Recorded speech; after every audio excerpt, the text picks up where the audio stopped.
그 오해 때문에 이렇게 시끄러워진 것 같습니다. 그런 점은 대단히 안타깝게 생각하고요. 윤석열 대통령 탄핵 재판이 이제 최종 진술만 남겨두고 있습니다. 12.3 비상계엄 이후 숨가쁘게 이어져온 1년의 탄핵 사태가 마무리 수순에 들어간 것입니다. 탄핵소추단과 피청구인인 윤 대통령은 내일 최종 진술을 합니다. 헌법재판소가 반론권 보장 차원에서 무제한으로 진술을 허용하기로 해서 윤 대통령의 변론에 어떤 내용이 담길지 관심을 모으고 있는데요. 대통령으로서 마지막 공개 발언이 될 수도 있어서 대통령과 대통령 변호인단이 고민을 거듭해온 것으로 전해졌습니다. 지난 주말에 서울구치소에서 최종 의견 조율을 마쳤습니다. 그동안 각계각층이 변호인단에 변론 내용을 조언한 것으로 알려졌습니다. 이들 조언이 윤 대통령에 전달됐을 것으로 보입니다.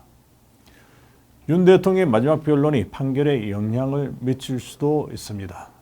또 있을지도 모를 조기 대통령 선거 전국에도 영향이 미칠 수 있어서 신중을 기하고 있을 전망입니다. 윤 대통령의 최후 진술에는 거대 야당의 입법 폭주를 견제하기 위해서 비상계엄 선포가 불가피했다는 점을 중점적으로 피력할 것으로 보입니다. 또 계엄은 대통령의 고유 권한이라는 점과 탄핵 인용 시 있을지도 모를 국가적 혼란 등도 담길 전망입니다. 이와 함께 탄핵 인용 시 있을 조기 대선을 고려한 발언도 담길 것으로 보입니다. 국민의힘 쪽에서는 국민들을 의식한 메시지를 기대하고 있습니다. 특히 대국민 사과와 함께 중산층과 수도권을 공략할 수 있는 메시지를 희망하고 있는데요. 추운 날 아스팔트를 메운 지지자들에 대한 감사 표시도 들어갈 것으로 보입니다. 일각에서는 탄핵이 기각되면 개헌을 한 뒤에 조기 퇴진하겠다고 선언하도록 건의한 것으로 알려졌는데요. 최후 진술에 포함될지 관심입니다. 많은 국민들과 정치권이 제왕적 대통령제로 흐르고 있는 1987년 체제의 헌법을 분권형 헌법으로 개정하는 데 동의를 하고 있습니다. 따라서 윤 대통령이 6공화국 막을 내리고 새로운 헌법 체계의 제7공화국 시대를 열 정기를 제공할지도 지켜봐야 할 대목입니다. 이와 함께 헌재의 결정이 어떻게 나오더라도 국민들이 이를 수용해서 국정이 안정될 수 있게 해달라는 대국민 호소가 담길지도 관심을 모으고 있습니다. 그런데 윤 대통령이 직접 발표하는 최종 진술이 판결에 영향을 미칠 수 있을까요? 물론 영향을 미칠 수는 있지만 시스템적으로 그럴 가능성이 낮다는 것이 법조계의 대체적 견해입니다. 헌법재판소는 매주 목요일마다 평일을 열고 있습니다. 이 평일을 통해서 의견 조율을 하고 있는데요. 헌법재판 연구원들이 작성한 초안을 놓고 지속적으로 보완해 나가는 작업이 이루어지게 됩니다. 평일은 인용과 기각 두 종류의 판결문이 동시에 올라옵니다. 각각 보완을 하는데 기각이나 인용 쪽에선 재판관들이 수축이 돼서 진행하게 됩니다. 주심 재판관의 입장이 한쪽으로 결정되면 주심 재판관의 중심이 돼서 그 결정문을 최종적으로 선을 보게 됩니다. 그렇게 되면 반대쪽 판결문을 쓸 재판관을 따로 정하고 그를 중심으로 판결문을 작성하게 됩니다. 그리고 박근혜 대통령 탄핵 때와 같은 만장일치 예상이 많은데요. 만장일치를 위한 재판관 설득은 없을 전망입니다. 헌재 결정에 대한 국민들의 반발과 부작용을 줄이기 위해서 만장일치를 유도할 것이라는 전망이 있지만 그럴 가능성이 없다는 것입니다. 단지 판결문을 회람하는 과정에서 자신의 의견을 바꾸는 경우는 있을 수 있습니다. 법조계에서는 이미 판결문의 60% 내지 70%가 완성되어 있다고 보고 있습니다. 선거일 전에 판결문이 완성되어야 하는데 늦어도 3월 중순 선거를 위해서는 지금쯤 주요 프레임이 짜여져 있어야 한다는 겁니다.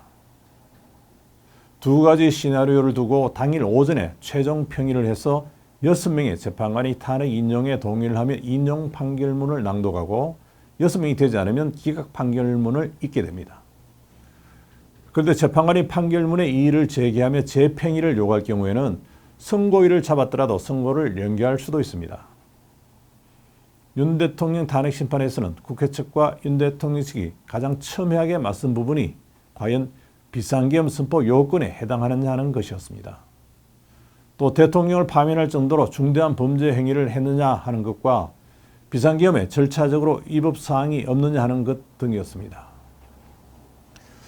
또 형법 제91조에 규정된 국헌문란에 대한 해석을 놓고도 대립했습니다.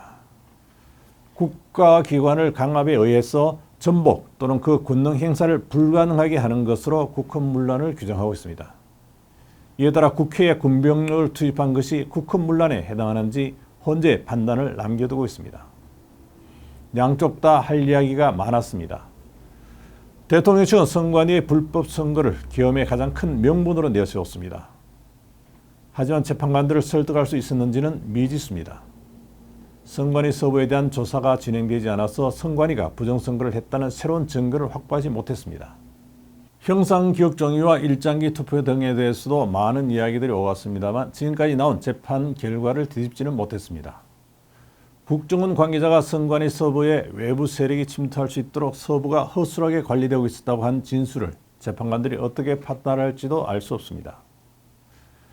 윤 대통령의 최후 진술에 관심이 쏠리는 것은 윤 대통령이 내는 메시지가 향후 전국에 심대한 영향을 미칠 수 있기 때문입니다. 대통령 지지율이 국민의힘 지지율보다 훨씬 높은 데다가 50%를 넘기기도 해서 탄핵에 관계없이 윤 대통령이 전국에 큰 영향을 미칠 수 있습니다. 더군다나 19만 명이 이르는 대통령 국민 변호인단도 큰 변수가 될 수 있습니다. 윤 대통령은 탄핵 여부를 떠나 그의 메시지에 따라서 향후 전국에 회귀될 가능성이 큽니다. 설설설이었습니다.